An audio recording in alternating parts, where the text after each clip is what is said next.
स्वामी, जाने से पूर्व एक बार पुनः विचार कर लीजिए। अब कैसा विचार देवी? अब तो निर्णय करना है और आज मैं कोई न कोई निर्णय करके ही लौटूंगा। नारायण नारायण। देवर्षि प्रणाम। देवर्षि आप? हाँ भ्राताश्री, लगता है मैं उचित समय पर आ गया।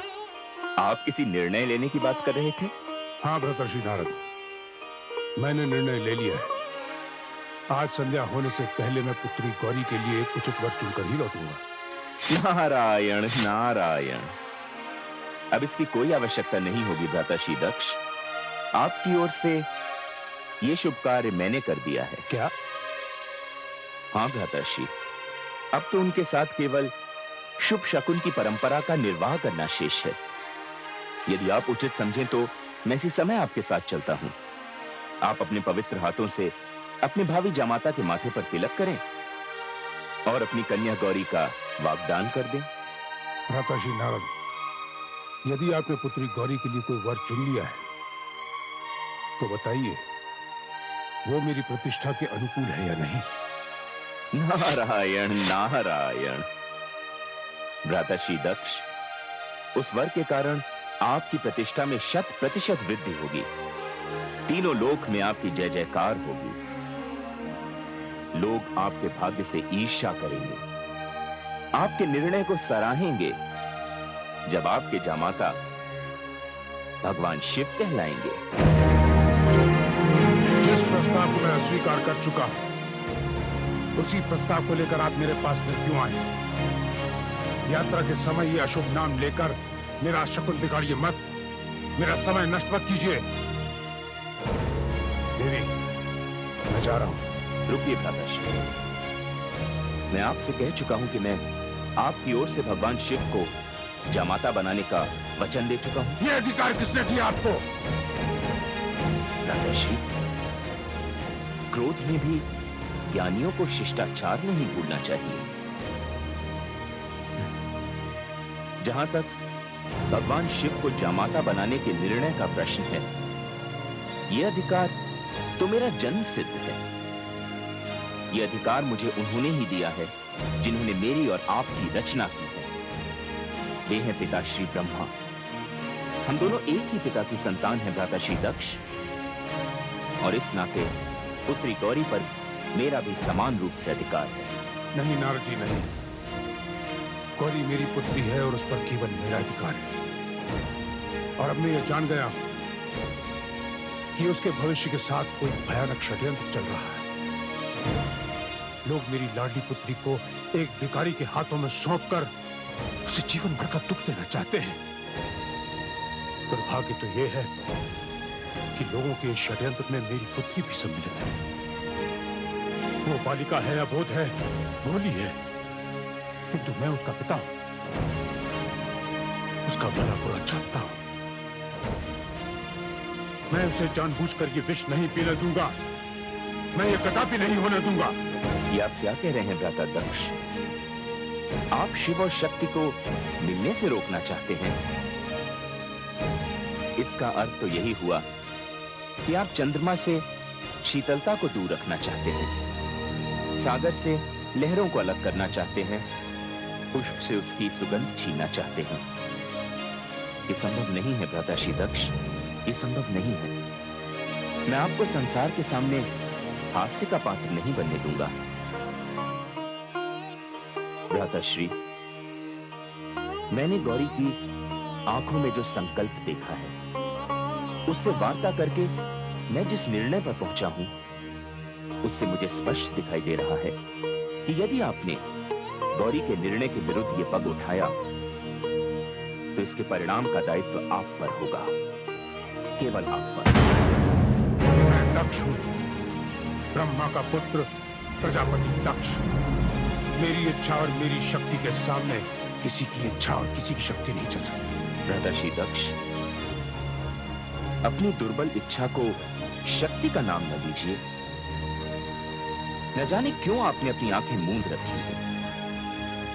आप जिस यात्रा पर जा रहे हैं, इसका कोई परिणाम नहीं निकलेगा, क्योंकि संसार में बड़े से बड़ा सामर्थ्यवान व्यक्ति भी शिव के समान नहीं।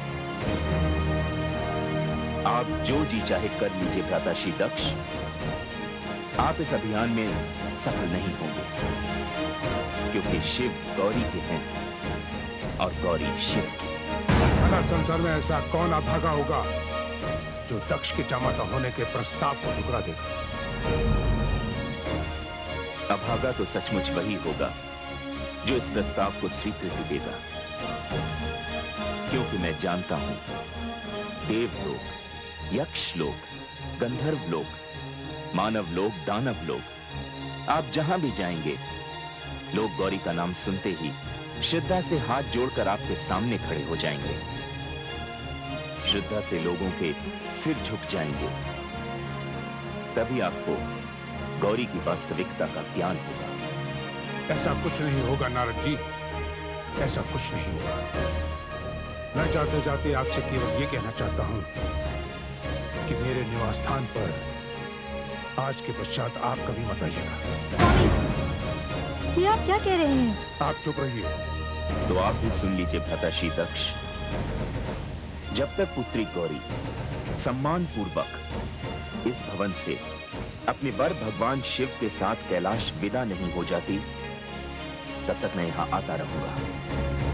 आपके द्वारा किया गया हर अपमान सहता रहूंगा, क्योंकि पिता वही है जो पुत्री के भविष्य के लिए संसार का कोई भी कष्ट हंसते हंसते झेल जाए। स्वामी, तनिक सुनिए तो।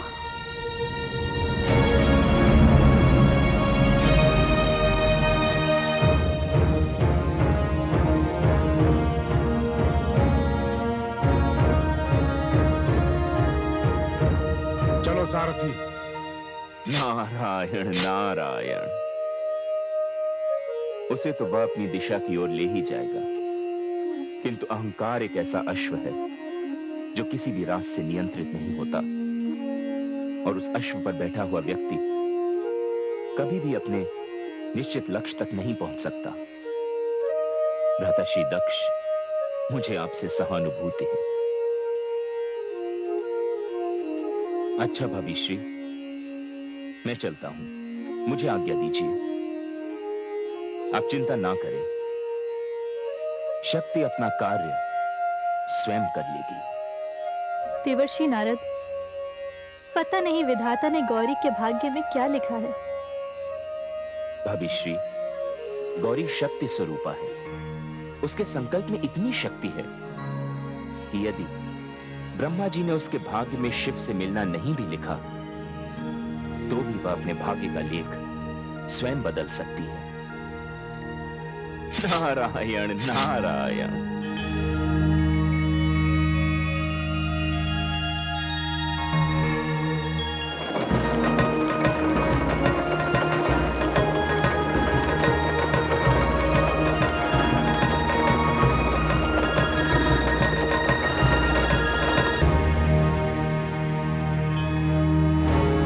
नारायण नारायण।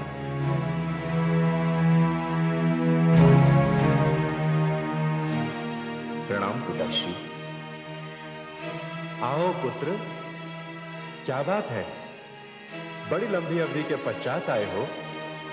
लगता है तुम्हें अपनी भूल का ज्ञान हो गया है। मुझे अपनी भूल का ज्ञान हो गया है पिताश्री। मैं तो यहाँ आपको आपकी एक भूल का स्मरण कराने आया। ये क्या कह रहे हो तुम नारद? हाँ पिताश्री, आप मुझसे रुष्ट थे कि मैंने आपके आदेश को नहीं माना था। मैंने जो मार्ग चुना था वो वैराग्य का मार्ग था। वो बहुत ही उत्तम मार्ग है, मुझे उसका कोई पश्चाताप नहीं। किंतु जिन्हें आपने गृहस्थी के बंधन में बांधा था, भूल उनसे हो रही। तुम्हारा तात्पर्य किससे है पुत्र नारद? मेरा तात्पर्य भ्राता दक्ष से। दक्ष? क्या किया है उसने? पिताश्री, मुझे लगता है कि जिस समय आपने भ्राता दक्ष की रचना की थी, तब आपसे ही एक भूल हो गई थी। कौन सी भूल? पिताश्री, या तो आप उनके शरीर में हृदय रखना भूल गए, या उनके हृदय में करुणा और स्नेह रखना भूल गए। नारद, पुरुष के लिए नारी की रचना करने से पहले मैंने पुरुष के शरीर में हृदय नाम का अंग जोड़ दिया था। हृदय जो भावनाओं को, इच्छा को, स्नेह और करुणा को जन्म देता है, किंतु तुम्हारे साथ मैंने ऐसा नहीं किया। फिर भी तुम वैरागी होकर अनुरागी रहे, किंतु दक्ष के शरीर में मैं हृदय रखना नहीं भूला।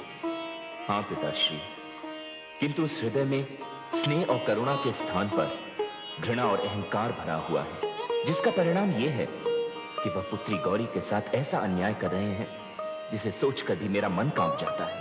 पुत्र नारद, मैं सृष्टि की रचना में इतना व्यस्त रहा कि मैंने दक्ष की ओर ध्यान ही नहीं दिया। पुत्र, अभी तो सृष्टि का जन्म हुए थोड़ा ही समय हुआ है। अभी तो मानव शिशु समान है। अभी तो उसे बहुत कुछ सीखना है। इसमें दोष किसी का नहीं, समय का है। हां, पर मैं कदाचित यह भूल गया कि पौत्री गौरी अब विवाह योग्य हो गई है। चिंता इस बात की नहीं है पिताश्री, चिंता इस बात की है कि भ्राताश्री दक्ष पुत्री गौरी और देवादिदेव महादेव के परिणय संबंध के बीच दीवार बन रहे हैं। क्या? हाँ पिताश्री। क्या दक्ष नहीं जानता शिव की शक्ति को? वह तो महादेव शिव को भिखारी समझते हैं। क्या? उन्हें अशिष्ट और उद्दंड कहते हैं। उनके सुंदर रूप को कुरूप कहते हैं। उनका अपमान करते हैं। लगता है मति भ्रष्ट हो गई है उसकी। इतना ज्ञानी है वो नहीं जानता शिव कौन है और उनका क्या स्थान है। पिताश्री, ये तो पुत्री गौरी के प्रेम का चमत्कार है कि इतना अपमान सहने के पश्चात भी महादेव देवादिदेव शांत है। यदि उन्हें क्रोध आ गया तो केवल दक्ष नहीं, सारी सृष्टि का विनाश हो जाएगा। मैं देखता हूं। पिताश्री, भ्राताश्री दक्ष तो देवलोक, यक्षलोक, गंधर्वलोक, मानवलोक, दानवलोक, इन समस्त लोकों की यात्रा पर निकल चुके हैं और उन्होंने ये निर्णय ले लिया है कि वे पुत्री गौरी के लिए वर चुनने के पश्चात ही लौटेंगे। नहीं पुत्र, मैं ऐसा नहीं होने दूंगा। पुत्र नारद, मैं तुम्हारे इस कार्य से बहुत प्रसन्न हूं। केवल हृदय होने से ही मानव में कोमल भावनाएं आ जाए, यह आवश्यक नहीं है। किंतु मैं कन्या के विषय में पुरुष को हृदयहीन नहीं होने दूंगा।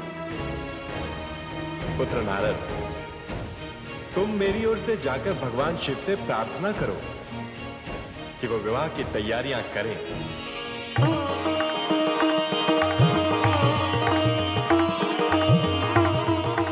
नारायण नारायण।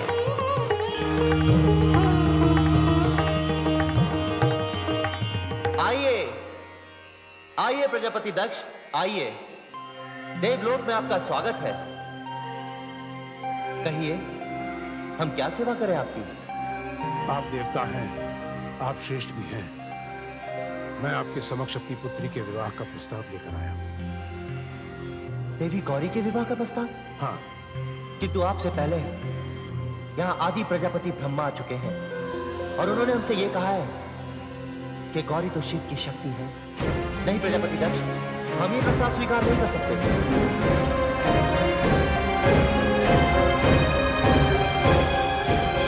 नहीं प्रजापति दक्ष, नहीं, हम आपका ये प्रस्ताव स्वीकार नहीं कर सकते। वे तो हमारे लिए माता गौरी हैं, वे हमारे लिए पूजनीय हैं।